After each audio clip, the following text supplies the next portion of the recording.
And so you've identified then that you admit that sexual connection can in fact lead to, what's the proper term, a deeper bonding if you're not careful. Oh yeah, if you're willy-nilly with it.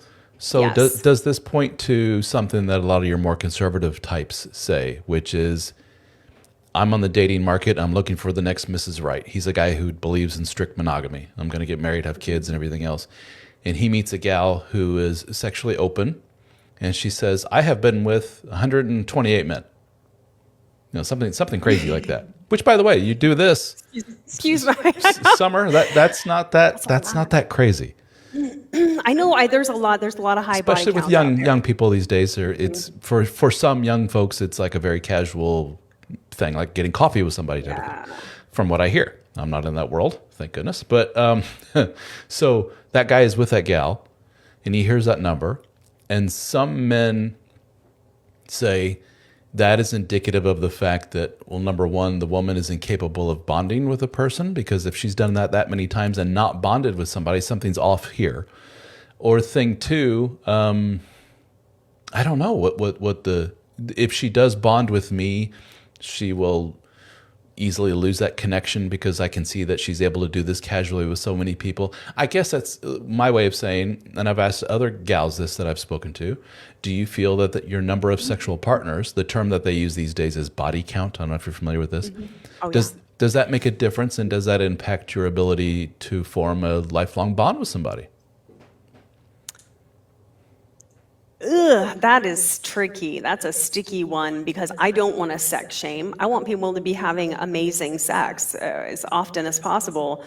But I was married most of my life. I do not have a high body count at all.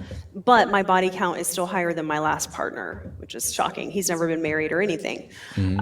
So I think I don't know. Honestly, I don't even want to answer that question because just because a woman has had, 130 sexual partners, that doesn't mean that she can't commit or doesn't want to. Also, I think I was raised in a completely different way than, our 20s and 30-year-olds were raised, the ones that are coming up now. Like my mom was very strict. I wasn't allowed to watch Married with Children or Baywatch was not allowed to be on the TV in my house.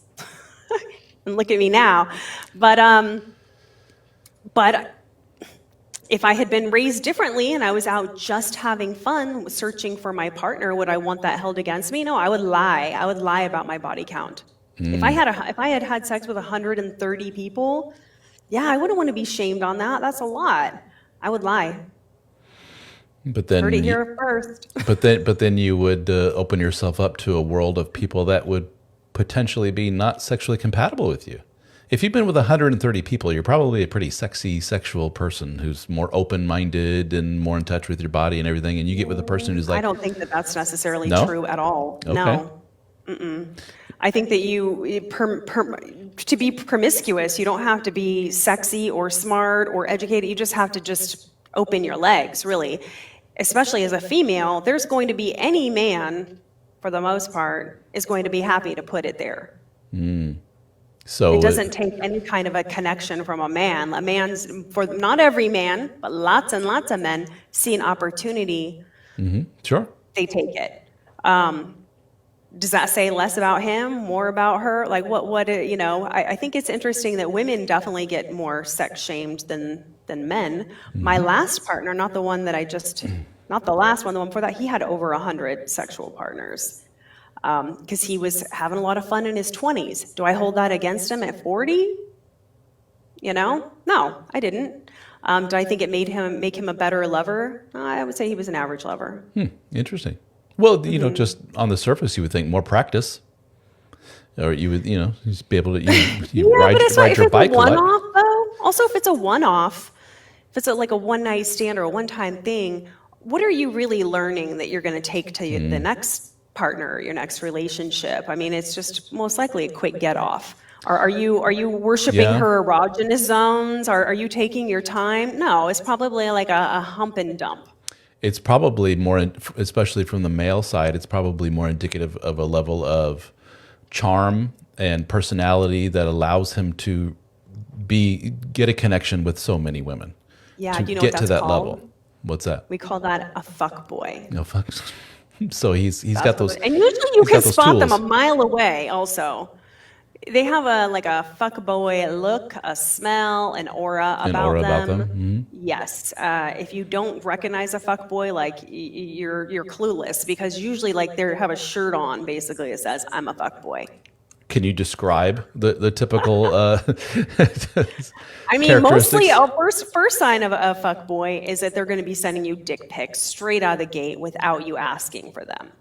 That's a very good sign of a here, fuck boy. okay, but if he has so much experience, that means he's been able to get past the gate, so to speak, and get into a woman and be able to do that.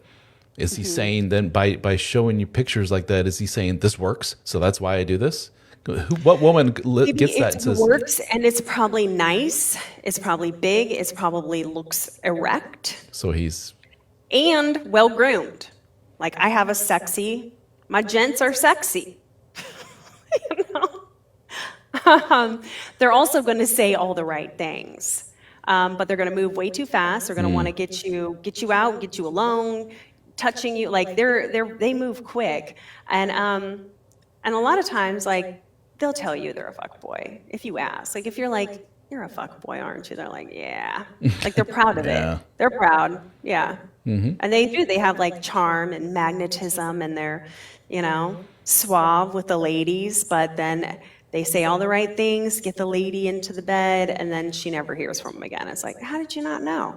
and then And then what's there goes that body count. yeah, and then what's interesting is if that guy takes all that skill, quote unquote, that he has, he can literally sell that to a lot of men on the market, and a lot of men will fork over a lot of money to Yeah, learn what skills, skills. that man has. And people have done that. We call that, back in the 80s and 90s, we had the pickup artist community Yeah. that taught socially awkward men, like, here's the things to say and not to say, things to do, how to act, how to do, what to do with your hands. And they for a lot of that world appealed to a lot of men on the autism spectrum because they had such a difficult time with social cues and so forth. So have somebody say, do this with your hands, do that with your feet, dress this way and stuff. They really like that.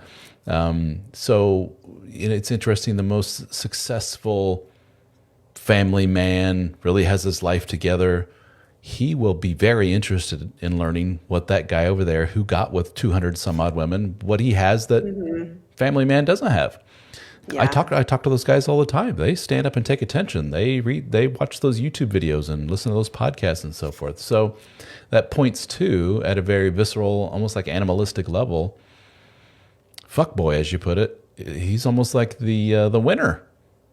As horrible as that may sound to some people, that's the end goal for a lot of guys. He's good looking. He's good looking. He's charming. He has a functional penis, and the women are lining up.